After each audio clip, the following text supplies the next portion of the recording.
NBA 2K26 defense is trash.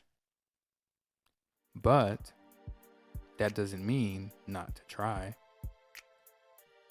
Right now, I'm averaging an A- teammate grade, playing mostly random rec. I'm definitely not a pro level player, but I've been playing 2K for a very long time, and I've developed some defensive techniques that have proven to be pretty effective, even in NBA 2K26. And furthermore, we all know that 7-4s are overpowered. The contest system sucks. We also know that steals are pretty much, I wouldn't say non-existent, but on-ball steals are pretty difficult to achieve. But even with that being the case, there are still ways to play defense, stop your man from scoring, stop the other team from scoring, and by learning how to play defense when the contest system is so weak will only help you in the future when all of this is inevitably patched. So, with all this being said, let's get into it. Also, quick side note, most of the clips I'm going to use are from Rec, and most of the tips and advice is geared towards Rec, but I think a lot of the defensive techniques can be carried over to other game modes. Even if you're playing offline, I still think that they'll be useful. So the first thing is knowing what your strengths are with your player / your build. I'm playing on a 6'6" point guard with an 85 string. Right now, I do not have steal upgraded, so I don't play for steals. And my steal only maxes out at 60, so I typically wouldn't play really for steals anyway.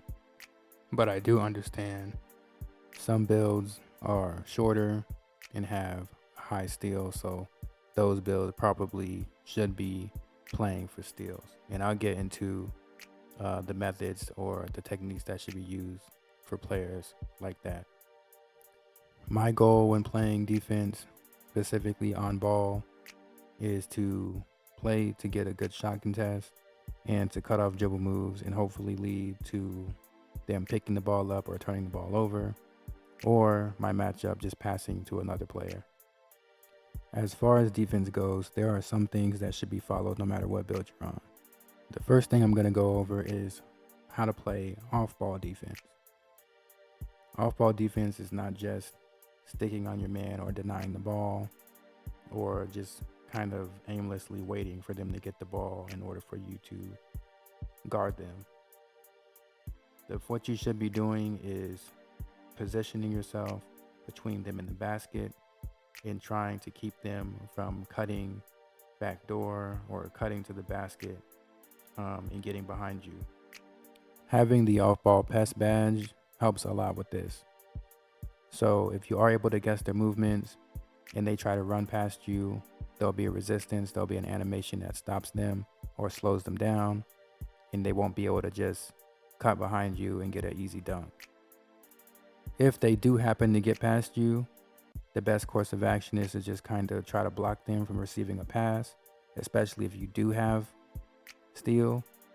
If you don't have steal, hopefully you have some kind of interior defense or you have block, and you would just have to prepare yourself to contest a layup or contest a dunk.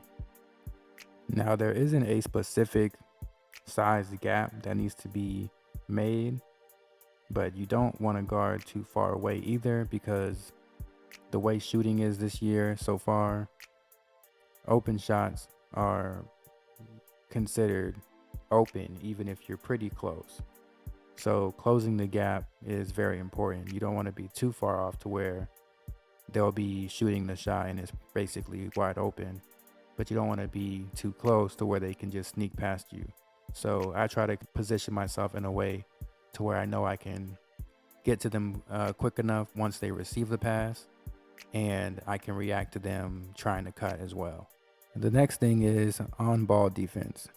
So guarding the ball handler in 2K is not quite like guarding someone in real life. You really aren't reacting. You're more so trying to predict.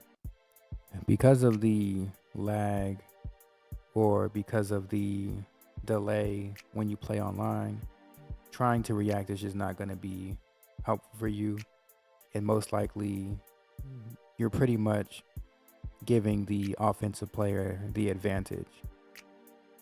So when I play on ball defense, I try to cut off moves that I predict they will try to do. And I try to basically get in their way and try to stop them from doing the move that I'm thinking they're going to do. And it's kind of easier than you probably think, because if you're guarding a dribble spammer, the one thing you have to realize is that they're trying to go left and right.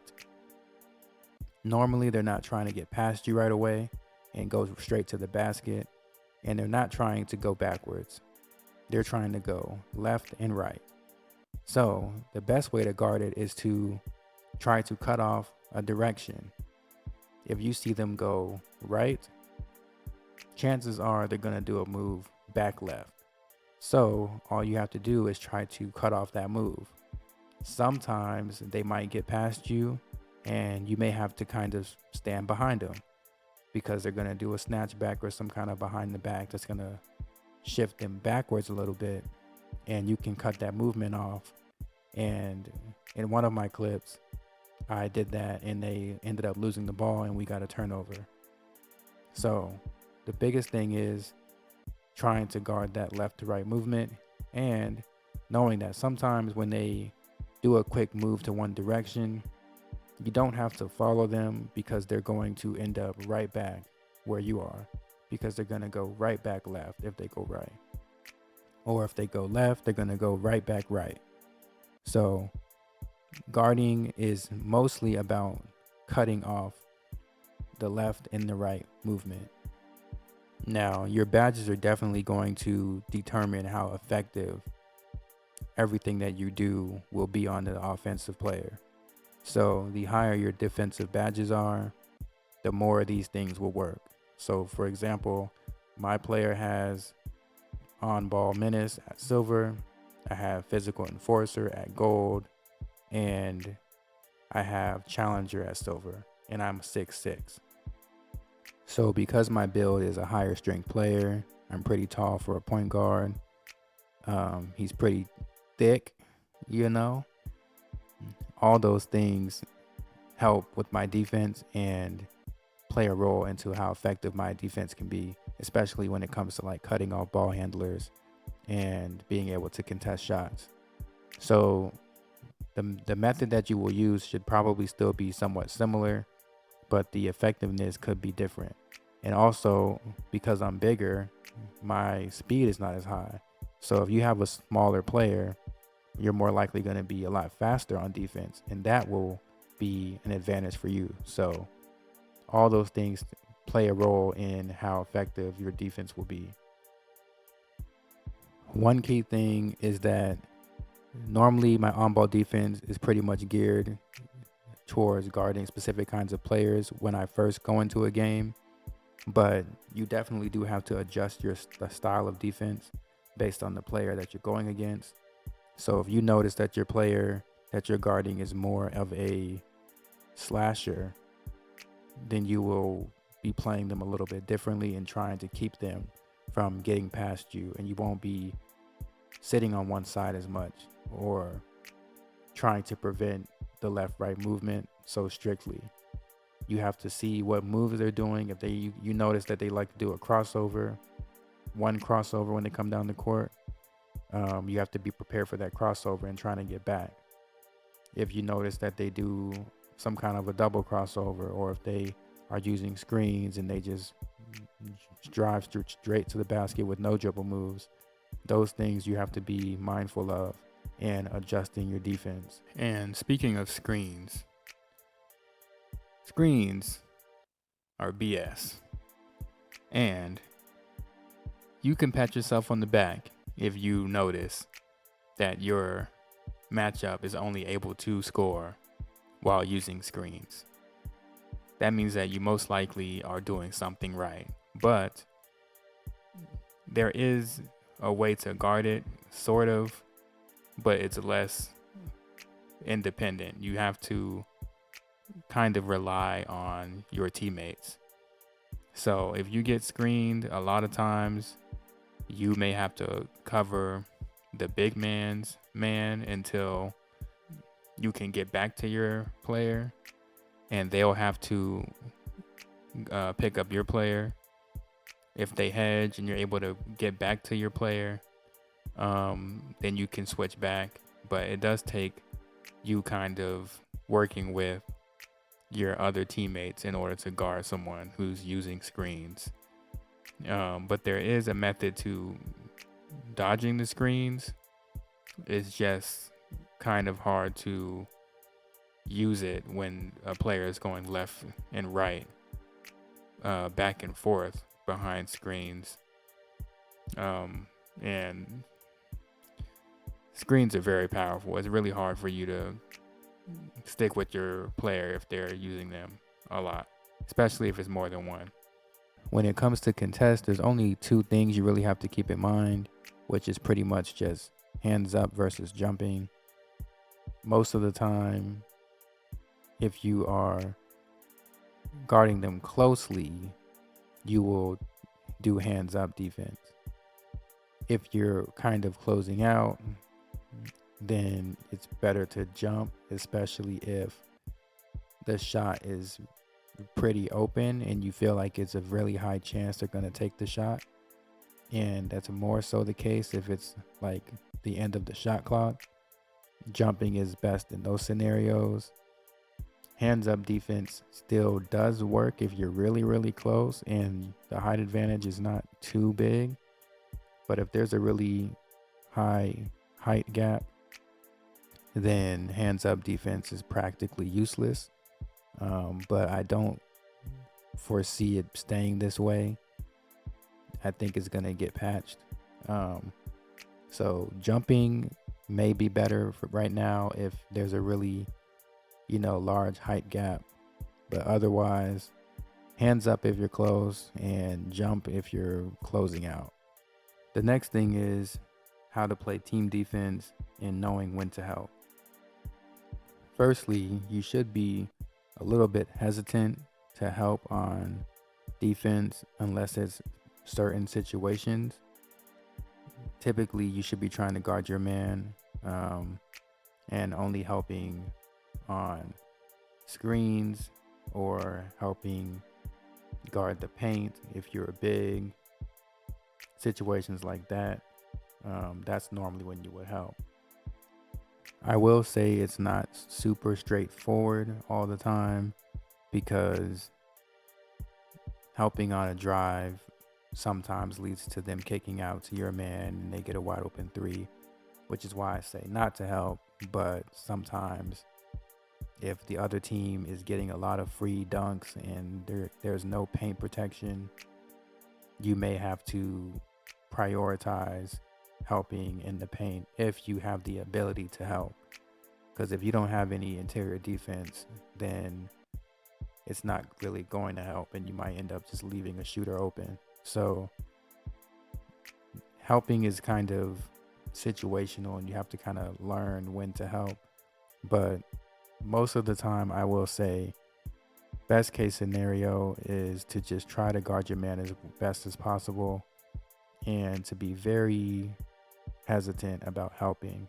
With that being said, it is a lot less risky, or it's more important to help when there's screens involved, because as I said earlier, screens are BS. So you helping on screens most of the time is needed and you should help on screens. So a lot of times it comes in the form of, if it's a pick and roll or it's between two players, those two players matchups will be the ones switching or helping each other out on a screen. But sometimes if a point guard is going past the screen from like the middle of the floor and they go to like towards the left, if you're in the left corner, it might be helpful for you to move up and help them and hopefully somebody can get your man, or you can just help for 1 second to just make them pass it to the corner and you go back and return to the corner. But yeah, helping on screens is a lot more necessary than helping on drives or helping in any other situation. So that's really the bulk of what I have to say about defense. Those are some of the things that I try to keep in mind when I'm playing defense. But here's just some quick things that I also think that you should keep in mind. If you are on a small forward or a power forward, it's best to pay attention to how your team is doing on rebounds. And if you feel like your team needs some help, one thing that you can do is just try to box out the strongest rebounder on the other team. And do not jump. Just box them out and make yourself an obstacle that they have to swim around in order to try to get in position. That way, your center or whoever's doing the rebounds on your team can have a better chance of getting the rebound. The other thing is get back on defense. It is kind of hard, and I know even for me, I would try to go for putback dunks all the time, but getting back on defense is the best way to stop the other team from getting very easy, mindless baskets. Get back on defense. Do not try to go for putback dunks unless you are big and your matchup is down there too. Then definitely you can try to go for the rebound. But if you're a guard or a wing, just try to get back on defense. Don't try to go for a steal as soon as they get the rebound. Most of the time, you're going to just give them a free throw. Just try to get back. It might be somewhat delayed, but a lot of times, if they chuck the ball down the court, you'll end up getting a steal anyway. And interceptions are a lot less likely to end in a foul. So best thing to do is just to get back. And the last thing I would say is not to reach so much. Right now, reaching steals are not super common.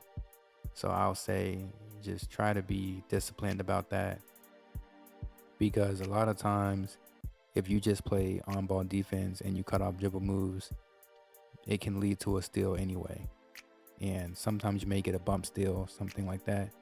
But fouling is going to knock your teammate grade down a lot and also lead the other team to getting free throws eventually if you reach in a lot. So I don't really think it's worth it.